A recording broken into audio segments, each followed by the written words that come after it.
الحمد لله ونعوذ بالله من شرور أنفسنا ومن سيئات أعمالنا من يهده الله فلا مضل له ومن يضلل فلا تجد له وليا مرشدا ونشهد أن لا إله إلا الله وأن سيدنا ومولانا وأولانا محمدا عبد الله ورسوله الذي أرسله بالحق بشيرا ونذيرا وداعيا إلى الله بإذنه وسراجا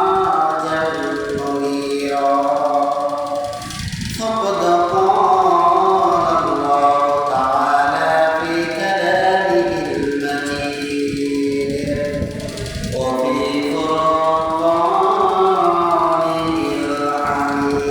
الحميد أعوذ بالله من الشيطان الرجيم بسم الله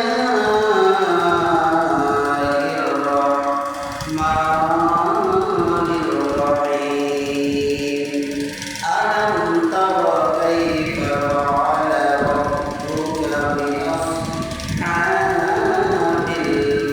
الفيل ألم يجعل كيدهم في تضليل وأرسل عليهم طيرا أبابيل ترميهم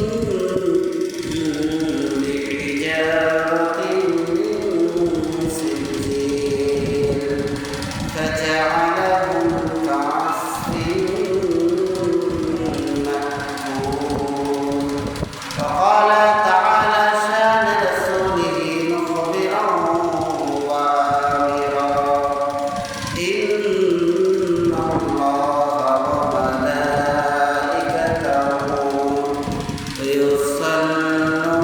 يصلون على النبي يا أيها الذين آمنوا صلوا عليه وسلموا تسليما اللهم صل على سيدنا مولانا محمد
যেখানেই থাকো যেভাবে থাকো নবীজির সুন্নাহ ছাইরো না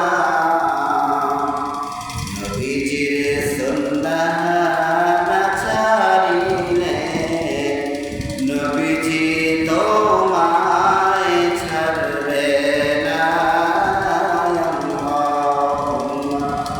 সাল্লি আলা সাইয়্যিদিনা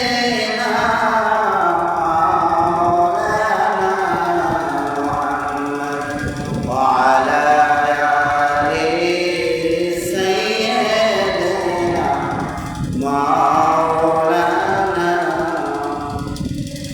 লা ইলাহা ইল্লাল্লাহ লা ইলাহা ইল্লাল্লাহ লা ইলাহা ইল্লাল্লাহ লা ইলাহা ইল্লাল্লাহ নামের জিকির করবে যারা আল্লাহর কাছে প্রিয় তারা আল্লাহর কাছে প্রিয় যারা জান্নাতে প্রবেশ করবে তারা লা ইলাহা ইল্লাল্লাহ লা ইলাহা ইল্লাল্লাহ লা ইলাহা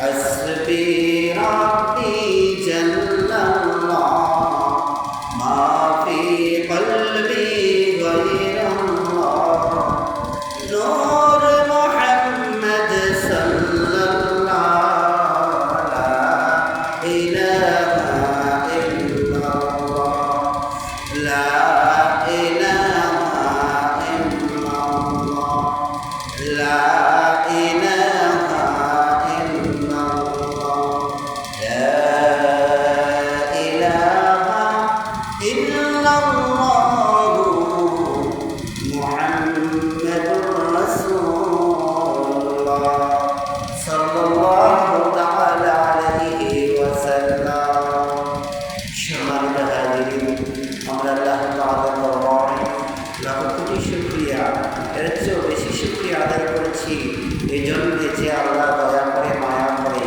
রবিউল আউয়ালের তৃতীয় জুমায় নবীজির আগমনের মাস রবিউল আউয়ালের তৃতীয় জুমায় আল্লাহর ঘর মসজিদে সবার আগে এলাকার অনেক মানুষকে যাচাই করে বাছাই করে সুস্থ রেখে আল্লাহ সবচেয়ে বড় নিয়ামত সুস্থতা দান করে সবার আগে গরিবের হজ্জের দিনে জুমার দিনে আল্লাহর ঘর মসজিদে আসা বসার যে আল্লাহ তৌফিক দিলেন শুকরিয়া দান সবাই করছি সেই আল্লাহর শেখানো কালেমা নিয়ে কালিমাতুশ শুকর আলহামদুলিল্লাহ লক্ষ কোটি দরুদ আর সালাম যেই নবীজি শানে স্বয়ং আল্লাহ রহমত করে রহমত পাঠান দরুদ পড়েন সালাম দেন ওই নবীজির শানে করছি মুহাম্মদুর রাসূলুল্লাহ সাল্লাল্লাহু আলাইহি ওয়াসাল্লাম মাগফিরাত কামনা করছি আমাদের শ্রদ্ধেয় মা বাবা দাদা দাদি নানা নানি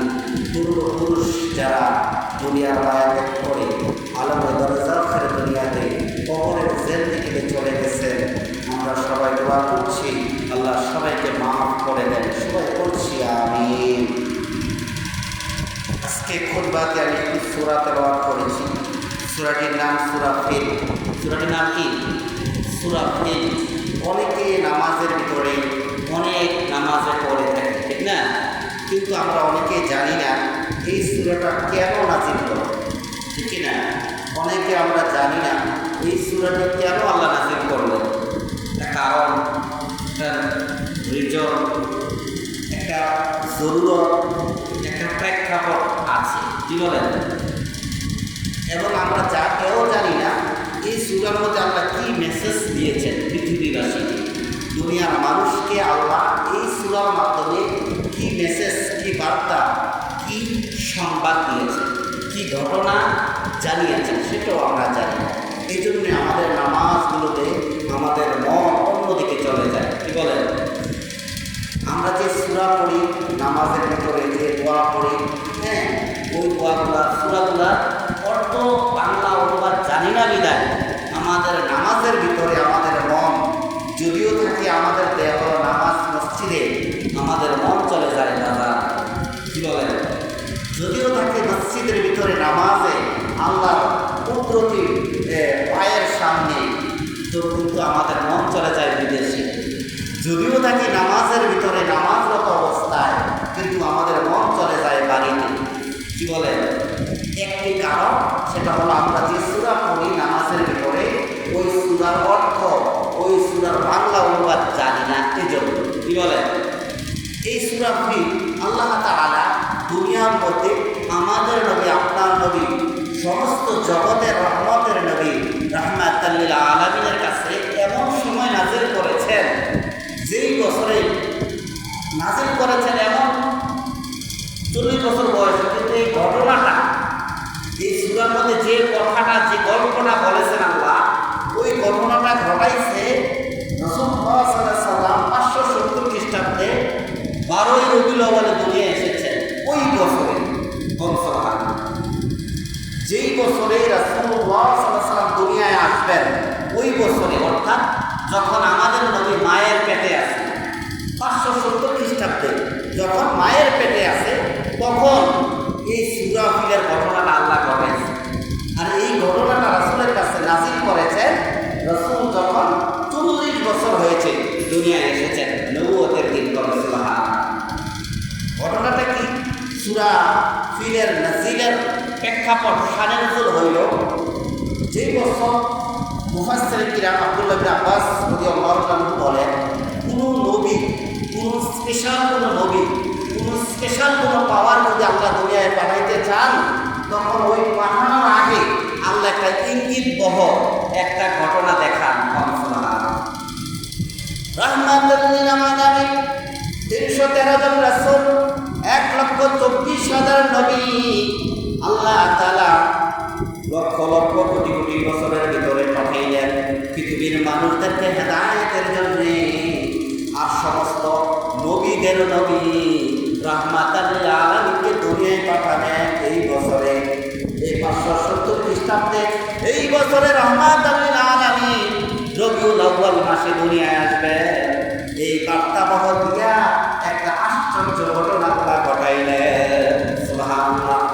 ঘটনাটা কি?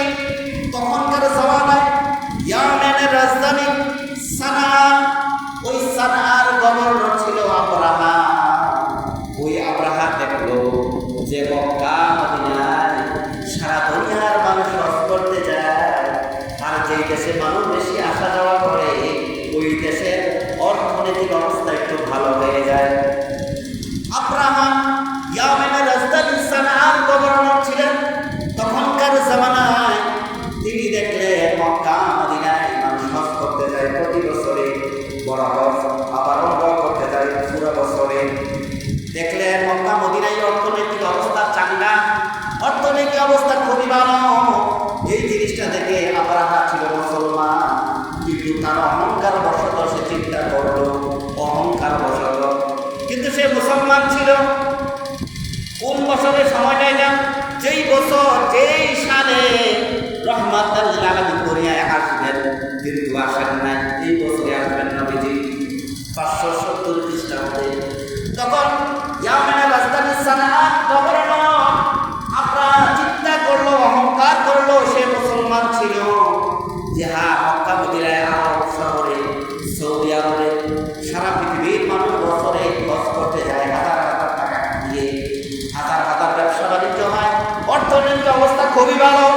এখন আমার দেশ ইয়ামেন, আমার দেশের রাজধানী সানা,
কত বড় সাহস দেখো, আল্লাহর ঘর বাদ দিয়া, আল্লাহর কাবা বাদ দিয়া, নবীজির ঘর মদিনা শরীফ বাদ দিয়া, সে আমেনের রাজধানী সানাতে গভর্নর, সে এত বড় দালাল বানায় বলছে এটা কাবা, এটা হবে।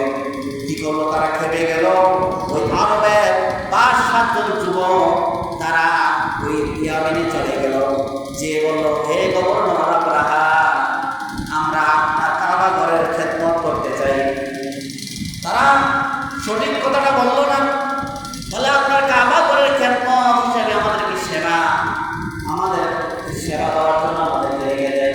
আমি কাবা ঘরের আমরা খেদমত করবো, আমরা খেদমত করবো, আপনি বেতন যা দেন তাদেরকে রেখে দেওয়া হলো। তাদের মনের মধ্যে ছিল এই কাবা যে নাম দিয়েছে আসল কাবা না, এটাকে কিভাবে ধ্বংস করা যায়। এভাবে এই যুবকরা অপেক্ষায় ছিল, অনেক দিন পরে অপেক্ষায় তার একটি সুযোগ পেয়ে গেল। কিছুদিন পরে রাতের গভীরে, রাতের অর্ধেক যখন হয়ে গেল, গভীর হয়ে গেল, ওই যুবকেরা ঘুম থেকে উঠে গেল, সুযোগ পেয়ে গেল। এত বড় দালান কাবা ঘরে ওই দিন কেউ নাই। তখন কি করলো? সারা রাত এই যুবকেরা পুরা দালানটা, ওই সাহার পুরা কাবা ঘরটা পুরোটা ভেঙে ফেললো, পুরোটা প্রস্রাব পায়খানা করে একবারে নোংরা করে রাতের বেলায় তারা ওই আরবের যুবকেরা আরবে চলে এসেছে। সুবহানাল্লাহ। সকালবেলায় আব্রাহার কাছে খবর গেল, আব্রাহা দেখতে পেল, আব্রাহা রাগান্বিত হয়ে গেলেন। তিনি অনেক কষ্ট পেলেন, আর বললেন এত বড় সাহস যুবকের, আরবের যুবকের এত বড় সাহস, তারা আমার কাবা নষ্ট করেছে, পায়খানা প্রস্রাব করে ভেঙে গেছে, তাদেরকে আমি ছাড়বো না। এই শুরু করো ৬০,০০০ সেনাবাহিনী। কত হাজার? ৬০,০০০ সেনাবাহিনী প্রস্তুত অস্ত্র শস্ত্র নিয়ে, আর ১৩টা হাতি। কয়টা? ১৩টা হাতি। একদমই প্রথম যে হাতি, সবচেয়ে বড় হাতি, যে হাতিটা আপনাদের এই মসজিদে জায়গা হবে না। কত বড় হাতি? ওই হাতির নাম তাফসিরে এসেছে মাহমুদ। ওই হাতির নাম মাহমুদ। ওই হাতি সবার সামনে, তার পেছনে ১৩টা হাতি, মোট ১৩টা হাতি, আর ৬০,০০০ সেনাবাহিনী অস্ত্র শস্ত্র সহ তৈরি করল আব্রাহা। আর বলল রওনা দাও, আমরা ওই সৌদি আরবের কাবা ভাঙবো। আলহামদুলিল্লাহ।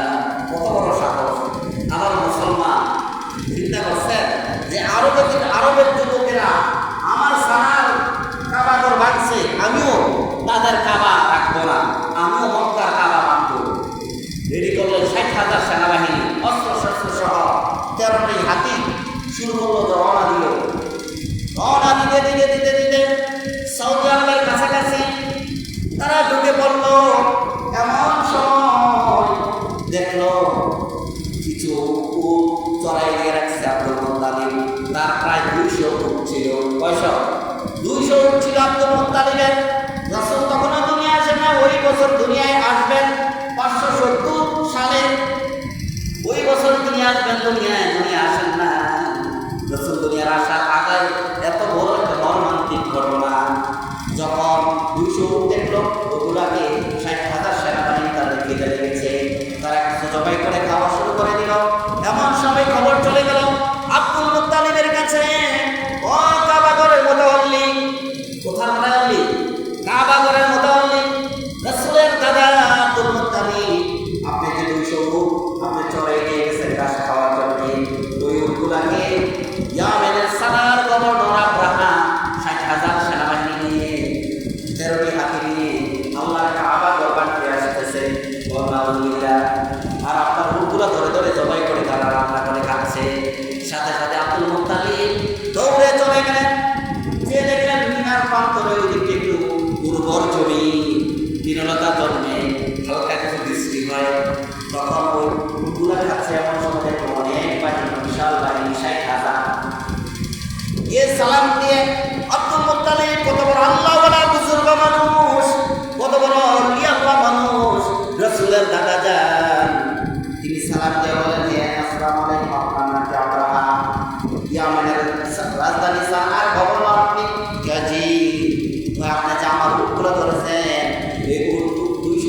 দয়া করে আমার উটগুলা ছেড়ে দেন।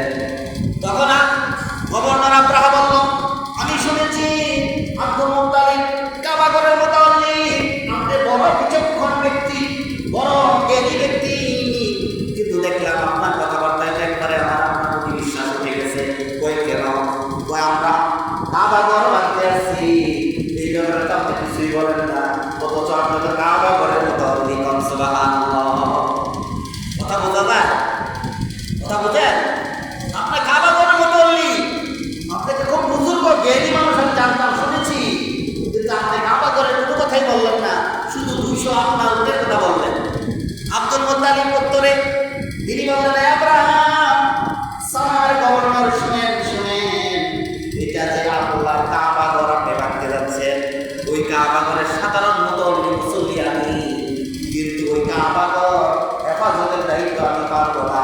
ওই কাবাগর আল্লাহ, পারলে ওই ঘর আল্লাহই রক্ষা করবে।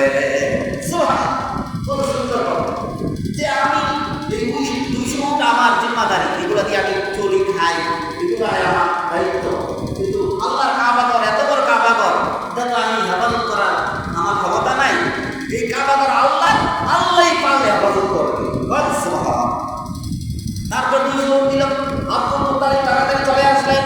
আসার পরে কাবাগরের সবাইকে ডাকলেন, ওই কুরাইশবাসীরা, ও কুরাইশবাসীরা, কাবার আশেপাশে যত মানুষেরা আছো, মুসলমান আছো, ও কুরাইশবাসীরা, তাড়াতাড়ি তোমরা পাহাড়ে উঠে যাও, তোমরা পাহাড়ে উঠে যাও, কাবাগরের সাথে পাহাড় আছে, ওই পাহাড়গুলোতে উঠে যাও। পাহাড়ে উঠে গেল। উঠে যাওয়ার পরে ওই পাহাড়ের ভিতরে কুরাইশ সবাই, আব্দুল মুত্তালিব সহ, হাত উঠালো, কান্দলো, কেঁদে কেঁদে আল্লাহর কাছে বলল, আল্লাহ, তখনকার সময় সব মিলে 100-200-300 মানুষ হবে, আর তারা 60,000। কত? তারা 60,000 সেনাবাহিনী, অস্ত্র শস্ত্র সহ। আর তখনকার সময় কুরাইশ বংশ সব মিলে 200-300-400 মানুষ হবে, উঠতে 500 মানুষ হবে। তখন তারা তো তাদের সাথে পারবে না, তাদের কাছে অস্ত্র নাই। তখন তারা সমস্ত কুরাইশবাসীকে নিয়ে আব্দুল মুত্তালিব পাহাড়ে উঠে গেলেন। ওই কাবাগরের পাশে পাহাড়ে উঠে আল্লাহর কাছে কেঁদে কেঁদে দোয়া করলাম, আল্লাহ হতে পারি আমি মুতাওয়াল্লি, আর আমরা এই কাবাগরের প্রতিবেশী, হিতাকাঙ্ক্ষী, কিন্তু আল্লাহ তারা এত বড় দল নিয়ে 60,000 সেনাবাহিনী, এগুলোর সাথে আমরা পারবো না। আল্লাহ তুমি দয়া করে তোমার ঘরকে তুমি আল্লাহ হেফাজত করো। সুবহানাল্লাহ। এভাবে অনেক কবিতা, অনেক কাকুতি, অনেক মুনাজাত, অনেক আকাঙ্ক্ষা আব্দুল মুত্তালিব তার আরবি ভাষায় কবিতা আল্লাহর কাছে মুনাজারি করেছেন। সুবহানাল্লাহ। এদিক দিয়ে আব্রাহাম আর তার বাহিনী এইগুলো আস্তে আস্তে আস্তে কাবাগরের কাছে আসছে। কোথায়? একবারে কাবাগরের কাছে আসে। আসার পরে যেই ঘটনাটা ঘটলো, সেই ঘটনাটাই আল্লাহ রাসূল যত দুনিয়া আসা 40 বছর হয়েছে, নবুয়ত যেদিন পেয়েছে, ওই দিন আল্লাহ তাআলা এই সূরা ফিল নাযিল করে রাসূলকে সহ সারা পৃথিবীর মানুষকে মেসেজ দিয়েছেন। সুবহানাল্লাহ। ওই জায়গায় আসার পরে কাবাগরের সামনে যখন এসে গেছে, সমস্ত কুরাইশ, সমস্ত মুতাওয়াল্লি, সমস্ত কাবার প্রতিবেশী মানুষেরা সবাই পাহাড়ে উঠে গেছে। আর এই দিকে কাবার সামনে 60,000 সেনাবাহিনী, অস্ত্র শস্ত্র সহ, 13টা হাতি এবং আব্রাহা সহ সবাই যখন এই জায়গায় আসলো, ভাঙা শুরু করবে আল্লাহর কাবাগর। এমন সময় আল্লাহ তাআলা জান্নাত থেকে ছোট্ট ছোট্ট পাখি, যেই পাখির নাম আবাবিল পাখি অনেকে বলে, আসলে এটা কি আবাবিল পাখি না, আবাবিল শব্দের অর্থ হলো দলে দলে, ঝাঁকে ঝাঁকে, অর্থাৎ জান্নাতি একটা পাখি তাফসীরে এসেছে। ওই পাখিটা আপনারা যে টুনটুনি বলেন না, ওই টুনটুনির সমান। আরেক তাফসীরে এসেছে টুনটুনি থেকে একটু বড় হতে পারে, টুনটুনির সমান অথবা টুনটুনি থেকে একটু বড় হতে পারে, সামান্য একটু বড়।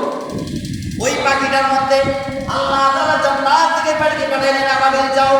ওই পাখিটা আসার পরে ওই পাখি দুইটা পায়ের ভিতরে 2টা পাথর, আরেকটা পাথর হলো মুখে। কয়টা পাথর হইল? 3টা। একটা পাখির সাথে 3টা পাথর। ওই পাথরটা কতটুকু তাও তাফসীরে এসেছে, আমরা যে কোন খাই না, ওই বুটের সমান। সুবহানাল্লাহ। একবার শুনতে হবে, এই একটা বুটগুলো আমরা খাই, ওই বুটের সমান 3টা পাথর একটা পাখি নিয়ে এভাবে ঝাঁকে ঝাঁকে পাখি, কত পাখি আল্লাহ ছাড়া কেউ জানে না, ঝাঁকে ঝাঁকে হাজার হাজার পাখি, যেহেতু তারা 60,000 সৈন্য, এই জন্য হাজার হাজার পাখি বলা যায়। ওই পাখিগুলা যখন ওই কাবা ঘরের সামনে আব্রাহার 60,000 সেনাবাহিনী যখন কাবা ঘরের সামনে আসে, কাবা ঘরটা ভাঙবে, এমন সময় আল্লাহ পাঠাইলেন জান্নাত থেকে পাখি। ওই পাখিগুলা ওই ঘটনার আগেও কেউ দেখে নাই, ওই ঘটনার পরে কিয়ামত পর্যন্ত কেউ ওই পাখিগুলা দেখে নাই। সুবহানাল্লাহ, জান্নাত থেকে আল্লাহ পাঠাইছে।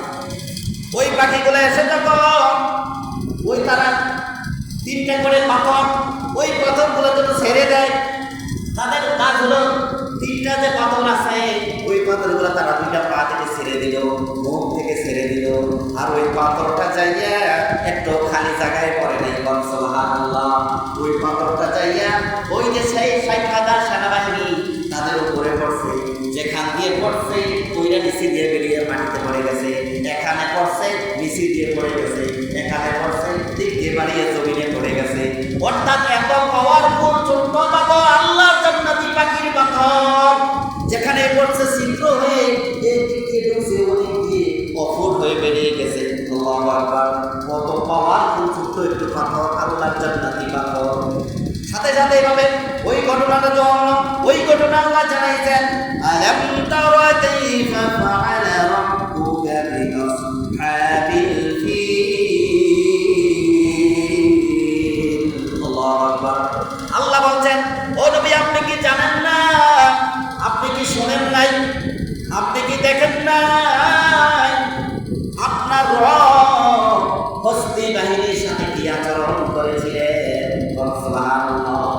এখন প্রশ্ন, রাসূল তো তখন দুনিয়া আসে নাই, মায়ের পেটে ছিল, ওই বছরে দুনিয়া এসেছিল, কিন্তু ওই ঘটনার সময় রাসূল দুনিয়ায় ছিলেন না, তখন কেন আল্লাহ এই কথা বললেন, রাসূল আপনি কি দেখেন নাই, আপনি কি শুনেন নাই, আপনি কি জানেন না আপনার রব হস্তি বাহিনীর সাথে কি আচরণ করেছিলেন। এই ব্যাপারে তাফসীর আব্দুর আব্বাস তিনি বলেছেন, যখন রাসূলের 40 বছর হয়েছে, ওই ঘটনার পরে রাসূল ওই বছর দুনিয়ায় আগমন করেছিলেন, এই রবিউল আউয়ালের 12 তারিখে আসার পরে রাসূলের যখন 40 বছর হয়েছে, তখন রাসূলের কাছে এই সূরাটা আল্লাহ নাযিল করেছে। সুবহানাল্লাহ। হযরত আয়েশা রাদিয়াল্লাহু তাআলা আনহা থেকে বর্ণিত বুখারীর riwayat, আয়েশা রাদিয়াল্লাহু বলছেন যে আমার রাসূল যখন 40 বছর হয়েছে, রাসূলের যখন 40 বছর হয়েছে, আমি আয়েশাকে যখন বিবাহ করেছি, আমি আয়েশাও দেখেছি, রাসূলও দেখেছে, আমি আয়েশাও দেখেছি আরবের পথে ঘাটে অনেক মানুষ দেখা গেছে যাদের হাত নাই, 2টা পা নাই, একটা হাত নাই, একটা পা নাই, একটা চক্ষু নাই, 2টা চক্ষু নাই, এরকম বিকলাঙ্গ অনেক মানুষ আমরা দেখছি। আমি আয়েশা দেখেছি আরবের মরুভূমিতে পথে ঘাটে। তখন আমি আয়েশা জিজ্ঞেস করেছিলাম, তোমাদের এই অবস্থা কেন, তোমরা কেন ভিক্ষা করতেছ, তোমাদের অনেকে এক চোখ নাই, অনেকের এক পা নাই, অনেকের 2 পা নাই, অনেকের চক্ষু 2টাই নাই, অনেকের হাত নাই। তখন তারা উত্তরে বলেছিল, ও আয়েশা সিদ্দিকা রাদিয়াল্লাহু তাআলা আনহা, আমরা ওই সমস্ত লোক, যে ওই সমস্ত হস্তি বাহিনীর লোক, ওই সমস্ত আবরাহার বাহিনীর লোক, যারা আল্লাহর কাবা ঘর আমরা বাঁধতে এসেছিলাম, আর আমাদের এই আযাব, এই বিকলাঙ্গ, এই প্রতিবন্ধী, এটা আল্লাহর জান্নাতের আবাবিল পাখির কারণে হয়েছে। সুবহানাল্লাহ। তো এই বাস্তবে দেখছে, আয়েশা দেখছে, মানে রাসূলও দেখছে, ঠিক না? এখন প্রশ্ন, আল্লাহ জানাইলেন আলাম তারা কাইফা ফাআলা রাব্বুকা বিআসহাবিল, রাসূল আপনি কি শোনেন নাই, আপনি কি জানেন নাই, ওই মানুষ কিছুগুলোকে আমি বাঁচিয়ে রেখেছিলাম পৃথিবীবাসীকে উদাহরণ দেওয়ার জন্য, ডকুমেন্টের জন্য, দলিলের জন্য, যে আপনার হস্তি বাহিনী যে কাবা ঘর বাঁধতে আসছিল, ওই কাবা ঘরের সাথে আপনার রব কি ব্যবহার করেছিলেন। সুবহানাল্লাহ। পরের আয়াতে আল্লাহ বলছেন, আলাম ইয়াজআল কাইদাহুম ফি তাদলিল।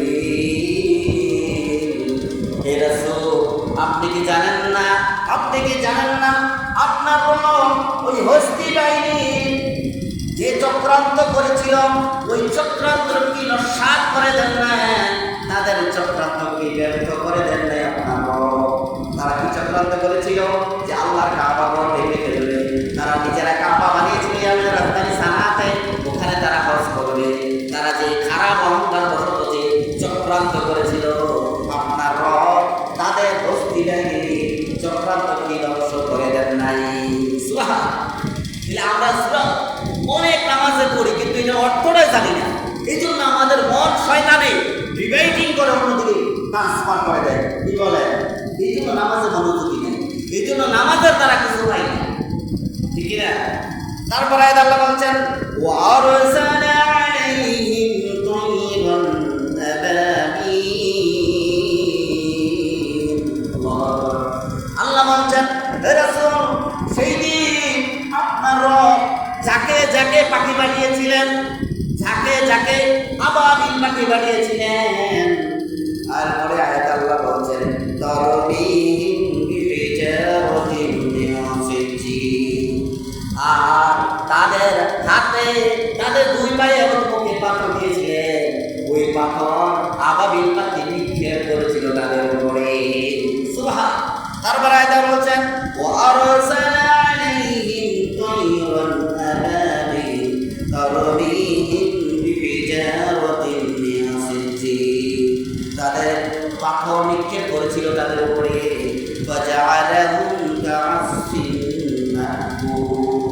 আর পাথর নিক্ষেপ করার কারণে তাদের অবস্থাটা এমন হয়েছে, চূর্ণ বিচীর্ণ মেশমার হয়ে গেছে। এখন প্রশ্ন, এত বড় আঘাতের পরে অনেকে কিভাবে বেঁচেছিলেন বা আব্রাহার কি অবস্থা হয়েছিল? তাফসীর আব্দুল্লাহ ইবনে আব্বাস রাদিয়াল্লাহু তাআলা বলেন, ওই ঘটনা যখন হয়ে গেল, অনেক বেশিক্ষণ না, 5-10 মিনিট এরকম ঘটনাটা যখন হলো, 60,000 সেনাবাহিনী অস্ত্র শস্ত্র সহ 13টা হাতি এবং আব্রাহা সবাই কাবা ঘরের সামনে কাবা বাঁধবে এমন সময় পাইগুলা পাথর মারছে, শুধু পাথরগুলা ছেড়ে দিছে আর সবার উপরে পাথরগুলা পড়েছে। সেখানে এমন একজন মানুষ ছিল না 60,000-এর ভিতরে, 13টি হাতির ভিতরে, যে যার উপরে ওই পাথর পড়ে নাই। আল্লাহু আকবার। একটা তারপর দেখা গেল ওই ঘটনা হওয়ার পরে সবাই জমিনে উঠে পড়লো, সাথে সাথে উঠে পড়লো আব্রাহা। তাফসীরে এসেছে আব্রাহার শরীরে 5 থেকে 6টি পাথর পড়েছে। কয়টা? 5 থেকে 6টি পাথর পড়েছে। পড়ার পরে আব্রাহা সহ আরো 5-7 জন ইয়ামেনে পাঠাইছে আল্লাহ। কুদরতটা কেমন? তাফসীরে বলে যে যদি সবাই এখানে ধ্বংস হয়ে যায় একসাথে 60,000 মানুষ, তাহলে এই ঘটনাতে ঘটলো, এই ঘটনার খবরটা বিক্ষিপ্ত আকারে সারা পৃথিবীতে ছড়াতে পারে, ঠিক কিনা? এখন মনে করেন আমরা এই মসজিদে আছি, আল্লাহ না করে একটা বোমা মারলো, মারার পরে আমরা সব বেড়ে গেলাম তা তখন এখানে যা আছে সবাই বেড়ে গেলাম তা, তখন এই খবরটা সঠিকভাবে কি কোনো করে বলতো? কথা বলেন, সঠিকভাবে বলতো না। কিভাবে ঘটনাটা হইল? এই জন্য আল্লাহর হিকমত, আল্লাহ আব্রাহা সহ আরো 5-7 জন ওই সৌদি আরবের ওই আযাব ঘটনার পরে তারা ইয়ামেনে গেল। যাওয়ার পরে ইয়ামেনের রাজধানীতে গেল। যাওয়ার পরে ওই এলাকার মানুষেরা বলতে শুরু করলো, তোমাদের এই অবস্থা কেন?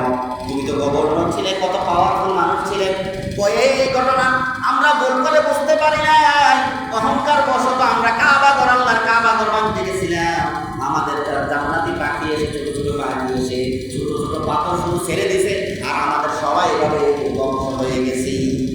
সঠিক খবরটা গেছে নি? কথা বলেন না কেন? সঠিক খবরটা গেছে নি ইয়ামেনে? ইয়ামেন থেকে সারা পৃথিবী হয়ে গেছে। এখন কাবারও তো কিছু মানুষ দরকার ছিল। যদি মানুষটি না থাকতো, বাস্তব যে ঘটনাটা ওই আশার জন্য দেখতো না, এভাবে বাস্তব কোন ঘটনাটা দেখতো না। এই জন্য এখানেও কিছু মানুষ আল্লাহ জীবিত রাখছে। আরবের ভিতরেও ওই ঘটনার প্রতিত কিছু মানুষ আল্লাহ জীবিত রাখছে। হইতে পারে সে 2 কানা, হ্যাঁ পুরাপুরি কানা, অথবা 2 পা নাই, 2 হাত নাই, 1 হাত অর্ধেকটা নাই, এরকম মানুষ দেখছেন আপনারা? যদি না দেখে থাকেন, সিরা আন্দরকিলা জামে মসজিদে যাই জুমার দিন, এমন মানুষ দেখবেন মাথাটা ছাড়া কিছু নাই, এমন মানুষ দেখবে 2 পায়ে নাই, এমন মানুষ দেখবে 2 হাতে নেই, এমন মানুষ দেখবেন এই অর্ধেকটা আছে। কথা বলছেন তো? আল্লাহ তাআলা এমন ঘটনা করে তারপর আব্রাহা ইয়ামেনে গেল। মূল মতো কে ছিল? আব্রাহা। সেই ঘটনা ঘটাইছে। তো আব্রাহা যাওয়ার পরে হাদিস 30 দিন অথবা অনেক তাফসীর বলছে 60 দিন ওই ইয়ামনে যাওয়ার পরে আব্রাহা 60 দিন বেঁচে ছিলেন। 60 দিন পরে আব্রাহা এমন অবস্থা হয়ে গেল, আস্তে আস্তে পুরো শরীর খসে পড়লো, হাত খসে পড়লো, প্রথম বসে একবারে দুর্গন্ধ, পা কলিজা সহ বের হয়ে গেছে। তারপর সে ইন্তেকাল করছে। এখন প্রশ্ন, সে একজন মুসলমান ছিল আব্রাহা, ইয়ামেনের সারা রাজধানীর গভর্নর ছিল, সে যদি অহংকার বশতে এই কাজটা না করতো তাহলে তার তো অবস্থা ভালো হতো, ঠিক না? কিন্তু আল্লাহ ওই বছরে নবী আসবেন, ওই 570 খ্রিস্টাব্দে, ওই বছরে আল্লাহ এই হস্তি বাহিনী ঘটনা, এই আব্রাহার ঘটনাটা ঘটাইল। এই জন্য কবি বলছে, আবার জাবাবান্তে এলে, আবার জাবাবান্তে এলে, পাঠাওয়া বাবিল,